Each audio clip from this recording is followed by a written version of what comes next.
નમસ્કાર મિત્રો, option trader Gujarati new learning વિડીયોમાં આપ સૌ મિત્રોનું હાર્દિક સ્વાગત છે.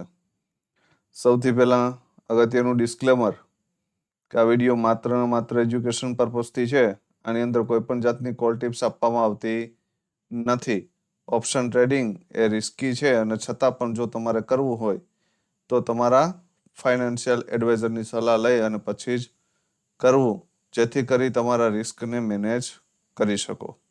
બરાબર. ગઈકાલે આપણે ચર્ચા થઈ હતી જે લેવલની, એ લેવલ છે 24,483. મેં તમને ક્લિયર એવું કીધું હતું કે જો આ પ્રીમિયમ સ્પોટ 24,483ની ઉપર એક 15 મિનિટની કેન્ડલ સસ્ટેન કરી દે તો બ્લાસ્ટ થઈ જશે. તમે એની આ લેવલની એક્યુરેસી ચેક કરો તો આ કેન્ડલનો હાઈ જોઈ લેજો. બરાબર. એટલે હંમેશા એજ્યુકેશન છે ને એ મહત્વની વસ્તુ છે ભાઈ. બરાબર. અહીંયાથી અહીંયા સુધી જ. બરાબર. અને એક્ઝેક્ટ એ લેવલ ઉપરથી માર્કેટે રિજેક્શન લીધું. બીજો એક મિત્રનો મેસેજ હતો કે સાહેબ આ 15 મિનિટની રેન્જનું બોક્સ છે અને બોક્સની પહેલા નીચે ક્લોઝ કર્યું છે અને ફરી ઉપર લઈ ગયા છે અને ઉપર ક્લોઝ કર્યું છે અને ફરી નીચે લઈ આવ્યા છે.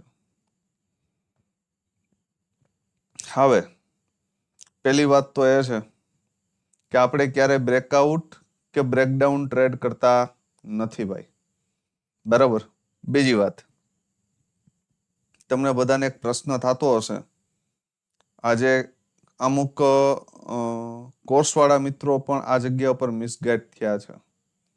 આ જ્યારે પિન બાર ઇન્વર્ટેડ હેમર બની ને ત્યારે પણ એ લોકોએ ભૂલી ગયા છે કે જ્યારે આ સ્ટ્રોંગ કેન્ડલ ઉપર ક્લોઝ કરીને ત્યારે આ ઝોન બ્રેક થઈ ગયું હતું ફરી, તો સ્ટ્રક્ચર પોઝિટિવ થઈ ગયું હતું અને પોઝિટિવ સ્ટ્રક્ચરની અંદર નેગેટિવ પ્રીમિયમની અંદર જવાતું જ નથી.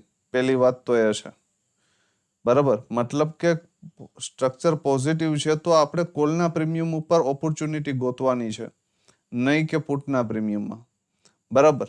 તો આ જગ્યા પરથી ક્લિયર આ જ્યારે આ લો આવ્યો છે ને, બરાબર, ત્યારે એક મસ્ત મજાની પ્રીમિયમની અંદર પિન બાર કેન્ડલ છે.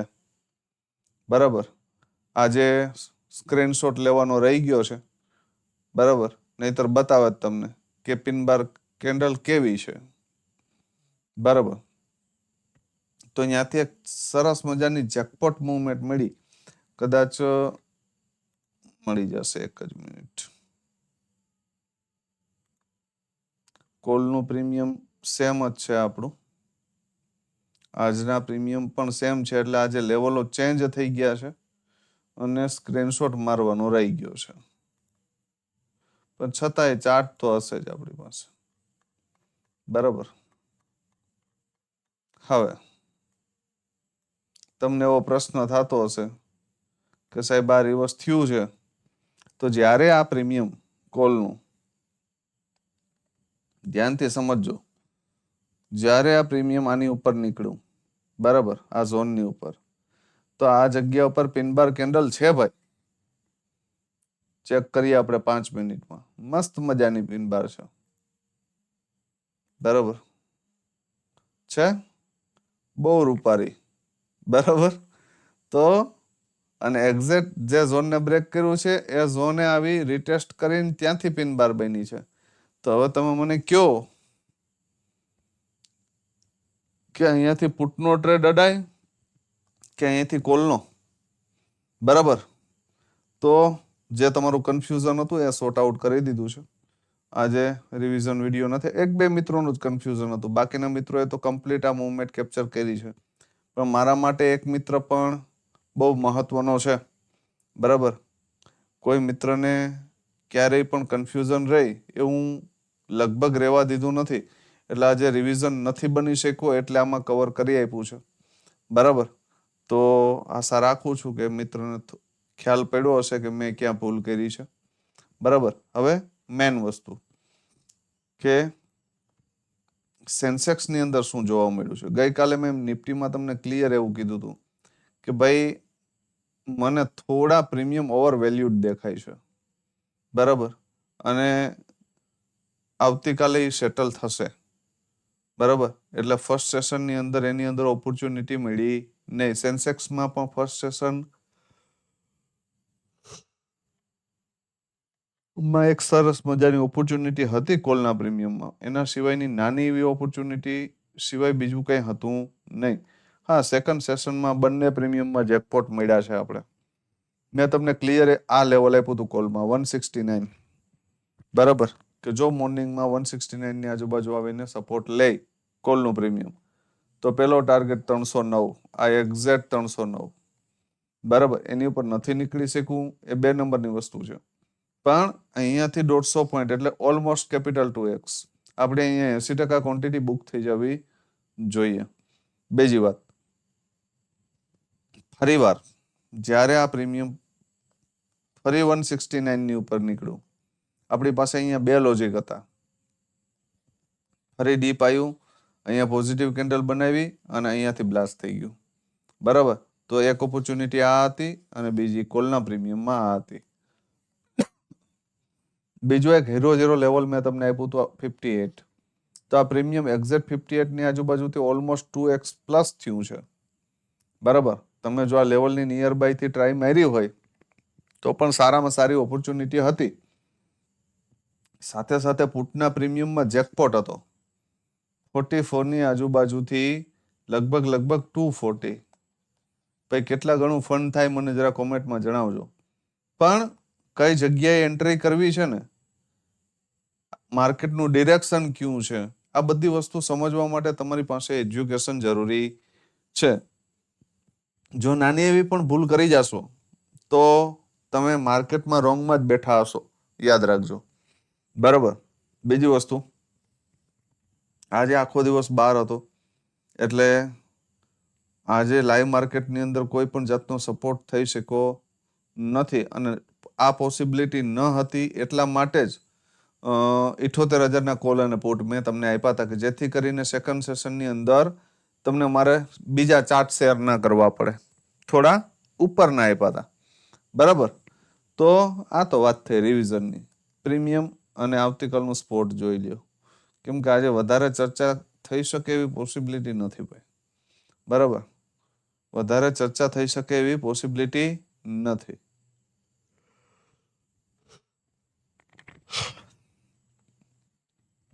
નિફ્ટી સમજી લઈએ પેલા. નિફ્ટીમાં આજે મહત્વની આ બે પોઈન્ટ છે. ક્યાં? 24,461 અપસાઇડ માટે અને ડાઉન સાઇડ માટે 24,287. આ રેન્જ મોટી છે ભાઈ, બરાબર. હા, એવું થઈ શકે કે આને બ્રેક કરે ને અહીંયાથી ટ્રેપ કરી નીચે ક્લોઝ કરે તો અહીંયાથી આપણે ડાઉન સાઇડ માટે અહીંયા સુધી લઈ આવશું, અથવા તો અહીંયાથી આમ નીચે આવે અને અહીંયાથી ટ્રેપ કરીને ઉપર જઈને ક્લોઝ કરે તો આપણે અહીંયા સુધી લઈ જશું, બરાબર. આ પોસિબિલિટી પહેલી. બીજી વાત કે મોર્નિંગમાં જો આ લેવલ બ્રેક થઈ જાય 24,287, બરાબર, તો પછી 24,131 અને 24,009 આ બંને દરવાજા ઓપન થઈ જશે. અપસાઇડ માટે જો આ બ્રેક થયું 461 એટલે 582 અને 756 આવનાર દિવસોમાં જોવા મળે. 756 582 તો આવતીકાલે પણ જોવા મળી શકે, બરાબર. તો એક સરસ મજાની મુવમેન્ટ જો આ રેન્જ બ્રેક થશે તો મળશે, નહીતર પછી ટોપથી સેલ અને બોટમથી બાયનું જ વિચારી શકાય, એનાથી વિશેષ કાંઈ વિચારી શકાય નહીં, બરાબર. હવે જોઈ લઈએ પ્રીમિયમ કે એની અંદર શું થઈ શકે.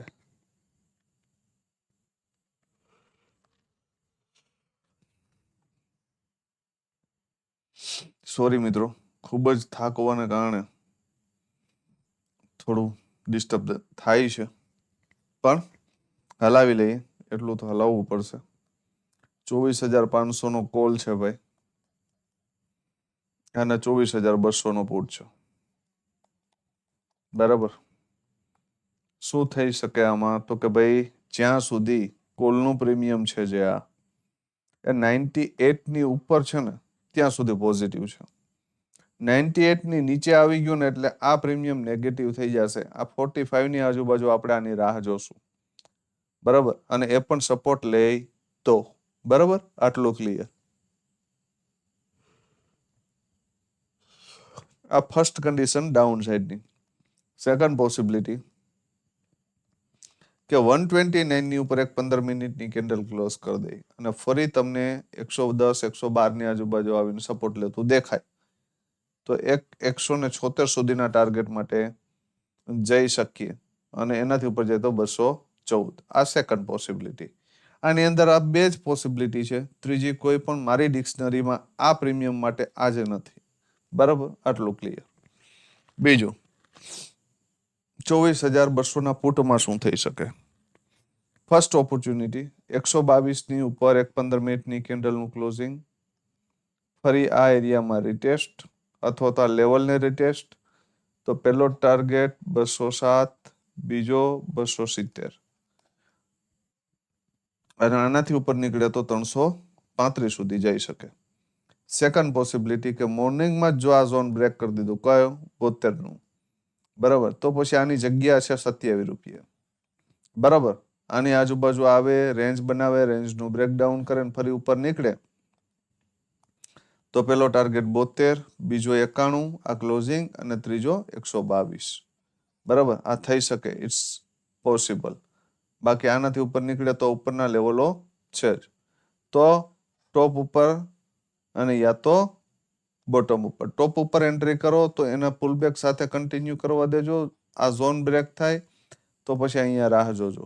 બરાબર, આ મગજમાં ક્લિયર એન્ડ કટ બેહાડ લેજો. બરાબર, તો આજે શું કર્યું છે ખાસ તમામ મિત્રો કોમેન્ટમાં જણાવજો. બરાબર, અને ખાસ મહત્વની વાત કે આવતીકાલ અથવા તો એના નેક્સ્ટ ડે, શનિ અથવા તો રવિ, સોરી, કોર્સવાળા મિત્રો માટે લેવલ કેવી રીતે કાઢવા, વ્યૂ કેવી રીતે નક્કી કરવો, એનું એક રિવિઝન વિડીયો અપલોડ કરવામાં આવશે. બરાબર, અને કદાચ સોમવાર પછી આખું વીક એનાલિસિસ વિડીયો પણ પોસિબલ હશે તો શેર કરશું. બાકી ચાર્ટ શેર કરવાનો પ્રયત્ન કરીશ. બરાબર, હજી એક સોમવાર માટેનો એનાલિસિસ વિડીયો આવશે.